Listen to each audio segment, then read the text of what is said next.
Hello students, welcome to Compusoft. आज हम DSA के अंदर पढ़ने वाले हैं बबल सॉर्ट।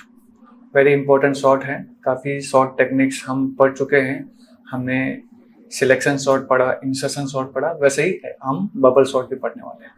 तो इसमें भी कुछ एल्गोरिथम्स हैं जिनको हमें समझना है और उसको अंडरस्टैंड करना है और हमारे प्रोग्राम के अंदर इम्प्लीमेंट करना है। तो आइए देखते हैं। तो जैसे आपको स्क्रीन में देख पा रहे हैं, यहाँ पे बबल सॉर्ट के बारे में कुछ इन्फॉर्मेशन दी है। तो डायग्राम के फॉर्म पर अगर समझें तो सबसे पहले अनसॉर्टेड एरे आपको दिया गया है जिसमें 14, 33, 27, 35 एंड 10 स्टोर है। अब यहाँ पे कंपेयर कर रहे हैं दो दो नंबर को लेकर। तो 14 और 33 के बीच में कंपेयर हो रहा है और यहाँ पे इन दोनों के बीच में हो रहा है सॉर्टिंग, स्वैपिंग हो रहा है। तो स्वैपिंग तो कोई पॉसिबल है नहीं क्योंकि कंपेयर तो हमने किया 14 और 33 के बीच में, लेकिन कोई स्वैपिंग की गुंजाइश नहीं है, तो स्वैपिंग नहीं होगा। फिर ये दोनों नंबर के बीच में कंपेयर होगा तो स्वैपिंग की जरूरत है, यस जरूरत है। तो 27 यहाँ आएगा, 33 यहाँ आएगा, तो कुछ इस तरह से आपको दिखाई देगा। फिर इन दोनों के बीच में कंपैरिजन होगा तो कोई स्वैपिंग की जरूरत नहीं है, तो कुछ नहीं होगा। फिर इन दोनों के बीच में होगा तो इसमें स्वैपिंग की जरूरत है, तो 10 यहाँ आएगा और 35 यहाँ आएगा। तो जब 35 आपका यहाँ आ गया, इस तरह से मैंने जो बताया आपको, तो यहाँ 35 आ गया। तो 35 जो है अपने एक फिक्स प्लेस में आ चुका है। अब नेक्स्ट जो कंपैरिजन होगा वो इन चारों के बीच में ही होगा।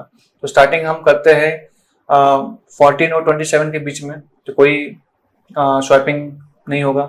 इन दोनों के बीच में करते हैं, कोई स्वैपिंग नहीं होगा। लेकिन इन दोनों के बीच में करते हैं तो यस स्वैपिंग होगा। 10 यहाँ आएगा, 33 यहाँ आएगा, तो यहाँ पे 33 भी अपनी जगह पे पहुंच चुका है। अब नेक्स्ट हम क्या करेंगे, इन तीनों के बीच में स्वैपिंग करेंगे। तो इन दोनों के बीच में कुछ होगा, नहीं होगा। इन दोनों के बीच में होगा, यस होगा।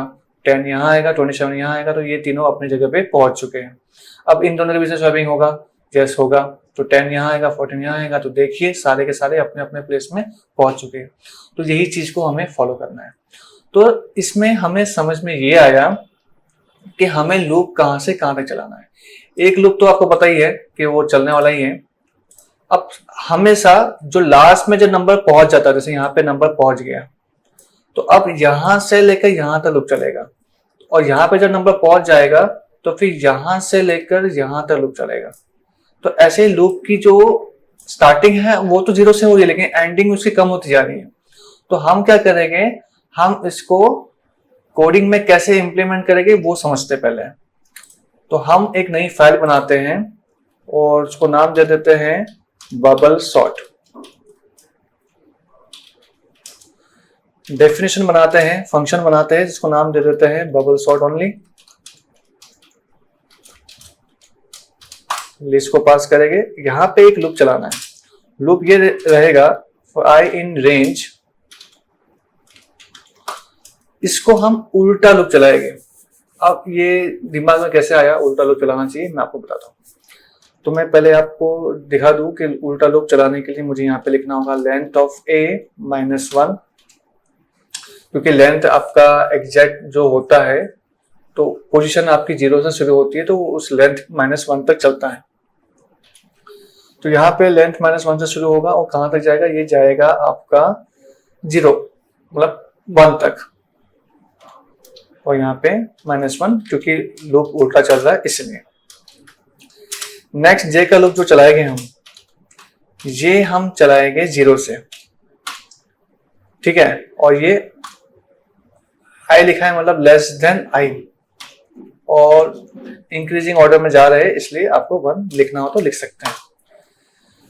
तो अल्टीमेटली ये होगा कि आपका जे का लूप जो है, फर्स्ट टाइम जे का लूप आपका चलेगा, जैसे आई आपका यहाँ पे है तो जे का लूप चलेगा आपका यहां से लेकर यहां तक, ठीक है। क्योंकि इसको इसके साथ कंपेयर करेगा, इसको इसके साथ करेगा, इसको इसके साथ करेगा, और लास्ट में इसको इसके साथ करेगा, ठीक है। उसके बाद जो नेक्स्ट लूप चलेगा उसमें आपका जो आई है वो यहाँ पे पहुंच गया होगा, तो आपका जे का लूप चलेगा यहां से लेकर यहां तक। इसको इसके साथ कंपेयर करेगा, इसको इसके साथ करेगा, और इसको इसके साथ करेगा। और फिर जब आई यहाँ पहुंच जाएगा तो जे का लूप चलेगा यहाँ से यहाँ तक, तो इसको इसके साथ कंपेयर करेगा, इसको इसके साथ कंपेयर करेगा, तो ये चीज चलती रहेगी। तो ये मैकेनिज्म फॉलो होने के लिए मैंने यहाँ पे इस तरह से लिखा है। अब यहाँ पे हमें क्या करना है, यहाँ पे हमें लिखना है a ऑफ j, अगर ठीक है बड़ा है ए ऑफ जे प्लस 1 से, तो आपको बस स्वैपिंग करनी है। स्वैपिंग करना आपको अच्छे से आता ही है, तो वो लाइन आप अच्छे से लिख दीजिए। तो ए ऑफ जे में जाएगा ए ऑफ जे प्लस 1 और ए ऑफ जे प्लस 1 में जाएगा टेम्प। ये स्वैपिंग का लॉजिक यहाँ पे लिख दिया है। अब यहाँ पे हम डेटा को प्रिंट कर देंगे। जो हमारा एरे है अपडेटेड जितना हुआ होता है उतना उतना प्रिंट करता रहेगा एवरी जे के लूप खत्म होने पर। अब लास्ट में हम यहाँ पे एक लिस्ट डिफाइन करेंगे और यही वैल्यू रख देते हैं लिस्ट की। इस जो भी हमारे लिस्ट के वैल्यूज है वो हम रख देते हैं, ये 14, 33, 27, यस 35 एंड लास्ट में 10।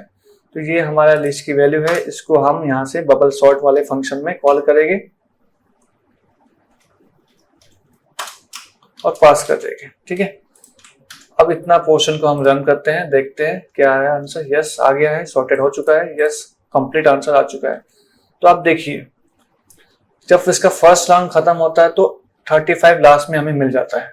ठीक है, ये 35 हमें मिल गया, तो ये 35 यहाँ पे भी मिल गया। जब सेकेंड राउंड खत्म हुआ तो 33 मिला यहाँ पे, ये 33। ठीक है, ये दोनों नंबर यहाँ पे सेट हो चुके हैं। फिर नेक्स्ट राउंड में 27 भी सेट होके आ जाता है, ये रहा। और फिर नेक्स्ट राउंड में 14 भी आ गया और फिर 10 तो हो ही गया सेट।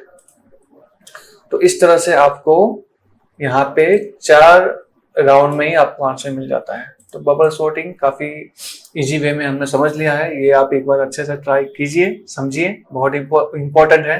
डीएसए के अंदर बबल सॉर्ट आना बहुत जरूरी होता है। तो इसको आप समझ लीजिए, कोई डाउट हो तो जरूर पूछिएगा। नेक्स्ट वीडियो में फिर मिलेंगे, तब तक के लिए goodbye, take care and thank you.